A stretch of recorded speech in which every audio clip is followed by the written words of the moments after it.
The conversations we avoid are the ones that silently destroy us. Every "I'm fine" when we're breaking, every "it's nothing" when it's everything. They don't protect love, they bury it. I remember sitting at the dinner table, smiling, nodding, pretending, like I'd done 100 times before.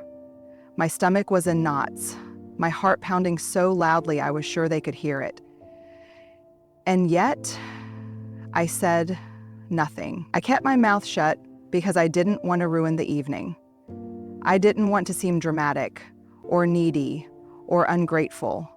I told myself, it's fine, just let it go. But the truth, it wasn't fine.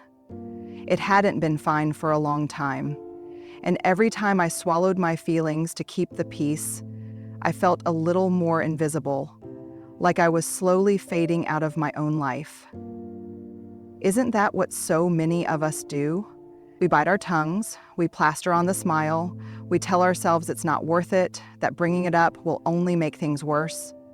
We tell ourselves that silence is strength, that we're being kind, that we're protecting the relationship. But if we're really honest, the peace we think we're keeping isn't peace at all. It's avoidance. It's fear dressed up as kindness. What no one tells you is that peace without truth is counterfeit. It looks good on the surface, the laughter, the small talk, the carefully chosen words, but underneath, it's hollow. Because every unspoken hurt, every brushed aside need, builds up, and eventually, it shows up. In the tightness in your chest when you see them, in the shortness of your answers, in the way you start to pull back quietly without even realizing it.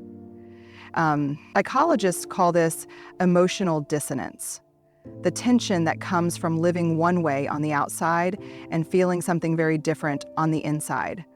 And that tension, it's exhausting.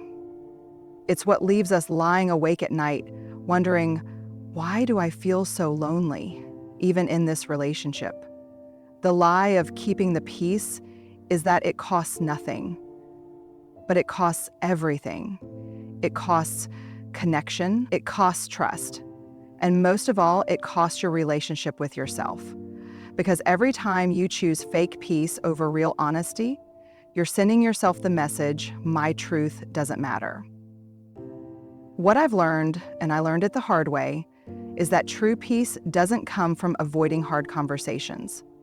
It comes from having them with kindness, with courage, and with the belief that the people who truly love us will want to know what's real. Because real peace is built on truth, not silence.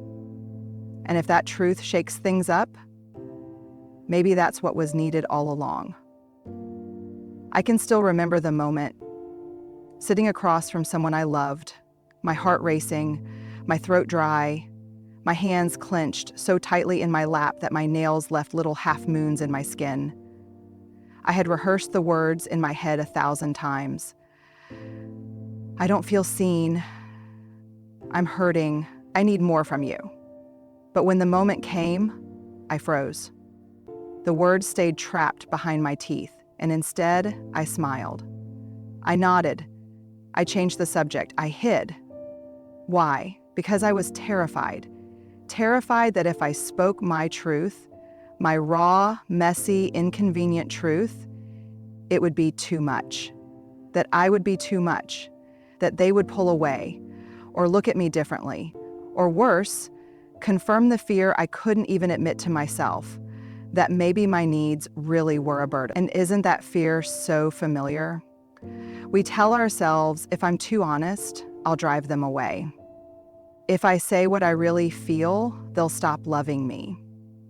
We convince ourselves that keeping quiet will protect what we have, that honesty will ruin it. But here's what's so heartbreaking. In trying to protect the relationship by hiding, we end up protecting nothing. We just build walls between ourselves and the very people we long to be close to. What we don't realize is that when we trade honesty for comfort, their comfort, our comfort, we're also trading intimacy. Because intimacy, real intimacy, can't exist where truth is absent. We can't be fully loved if we're only showing parts of ourselves. We can't feel truly safe if we're constantly editing our hearts. Neuroscience and psychology tell us something powerful here. When we suppress what we feel, when we silence our own voices, our brains interpret that as danger. We think we're keeping things safe, but our bodies don't feel safe. That's why the anxiety builds. That's why we lie awake at night replaying what we wish we'd said. That's why we start to feel lonely even when we're not alone. And here's the deeper truth that no one tells you. Honesty doesn't push the right people away.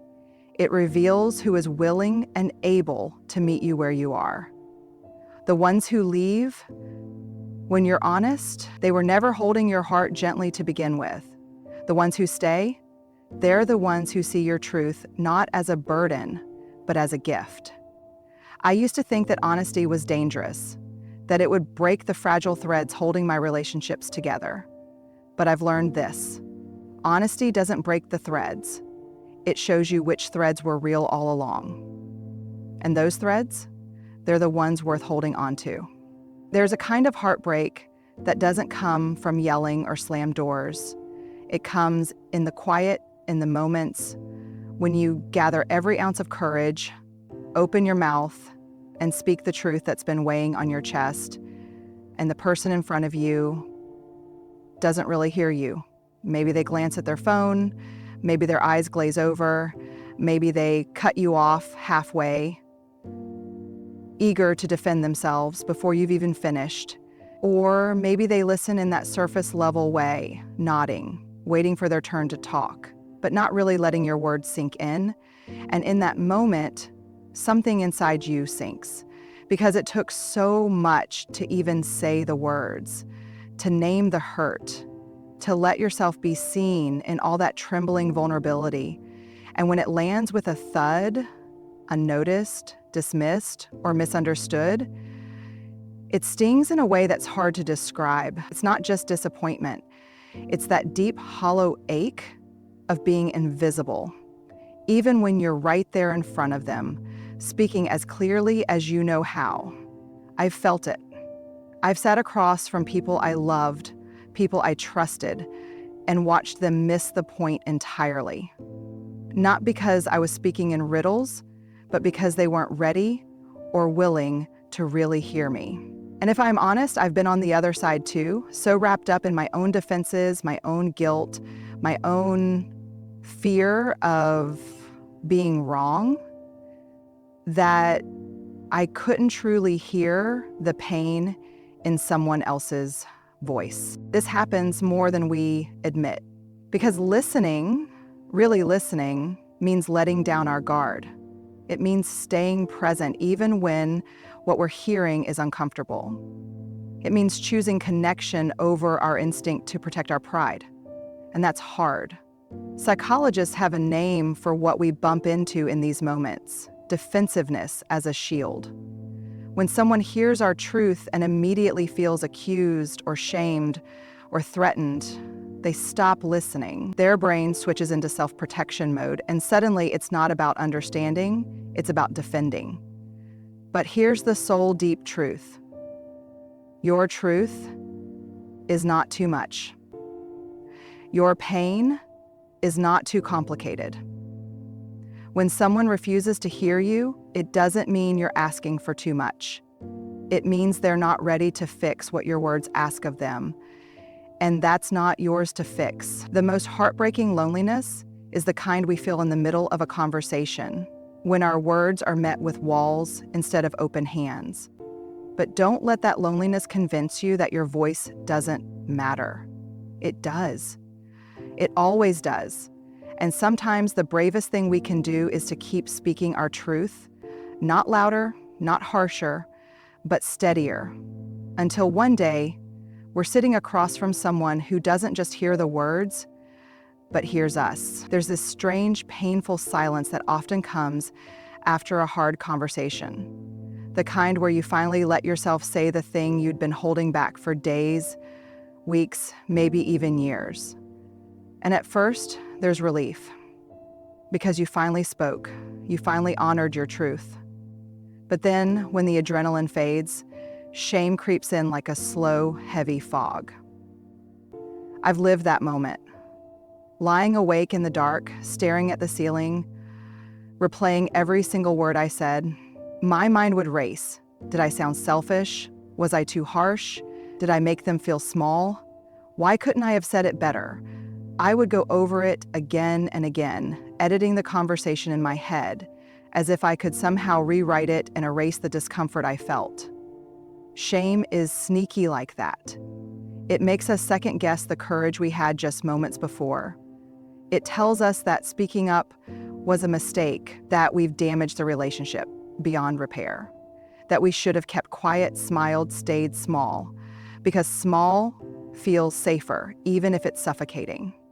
But here's what I've learned, often through tears and regret and messy human moments. That shame spiral doesn't mean we did something wrong. It means we did something brave. Shame tries to convince us that discomfort is the same as harm. That because a conversation was hard, or tense, or emotional, we must have caused damage. But the truth is, most relationships that matter will be tested by hard conversations. And what defines their strength isn't the absence of those moments, it's how we navigate them. Psychologists call this process rupture and repair. Every relationship, every single one, has ruptures. We hurt each other, we misunderstand, we disappoint, that's inevitable. But healthy relationships aren't the ones where we tiptoe around conflict to avoid rupture. And they're the ones where we trust that repair is possible, that the bond is strong enough or can become strong enough to survive honesty. The shame spiral after a hard conversation is a sign that you care, that you want to be kind, that your heart is invested, and that's beautiful. But don't let that spiral pull you into silence the next time. Don't let it make you shrink yourself to avoid ever feeling that discomfort again. What I try to remind myself in those moments is this: truth shared with love is never something to regret. We can always go back. We can always say, I want to understand you better. I'm sorry for how that landed. Let's keep working through this. Hard conversations may leave us shaken. They may leave us raw, but they also leave the door open for something real, something honest, something worth the risk. There's a moment. After all the fear, after the second guessing, after the sleepless nights, when you finally choose to speak the truth that's been sitting heavy in your chest. And in that moment, something shifts. Your voice might shake, your heart might race, your hands might tremble, but beneath all of that, there's this quiet strength that rises up. The kind that only shows up when you stop running from what's hard and start leaning into it. I remember a conversation that I avoided for far too long. I told myself it wasn't the right time. I convinced myself that bringing it up would just make things worse. I rehearsed the words over and over in my head until they felt hollow. But eventually, I realized that waiting for the perfect moment was just another way of hiding. So I sat down, took a deep breath, and spoke, not perfectly, not eloquently, but honestly. And you know what happened? It didn't magically fix everything.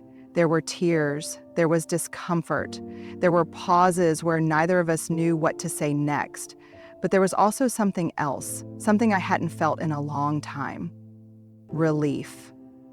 Because I wasn't carrying it alone anymore. Because the space between us wasn't filled with all the unspoken things. Because for the first time in a long time, we were both showing up, raw and real. Choosing courage over comfort isn't flashy. It doesn't come with applause. It often comes with shaky voices and messy conversations and moments where you wonder if you've just made everything harder. But what it does come with, if you stay with it, is healing. Healing that starts the moment you stop abandoning yourself to keep things easy. Healing that begins when you decide that your truth is worth the discomfort. Attachment science tells us that true safety in relationships isn't about avoiding conflict. It's about knowing that conflict doesn't mean the end, that you can disagree, hurt, struggle, and still be loved, that you can risk honesty and not lose everything, that the bond is strong enough or can become strong enough to hold the weight of the truth. And here's what I want to tell you. The thing I wish someone had told me sooner. The real magic of relationships doesn't live in the easy moments. It lives in the hard ones. In the moments where you're terrified to speak, but you do. In the moments where you're tempted to run, but you stay. In the moments where you and the person you love choose to face the hard things together, even when it would be so much easier to look away. Courage over comfort doesn't promise smooth roads, but it promises connection that's real. And that's worth every hard conversation, every vulnerable word, every shaky breath. Because that's where love stops being an idea and starts being something you can actually feel. Messy, beautiful, and true. The words we're most afraid to say are often the ones that would save us. So here's my invitation to you. Stop rehearsing your silence. Start practicing your truth. Because the people who deserve your heart are the ones who will hold it, even when it's trembling.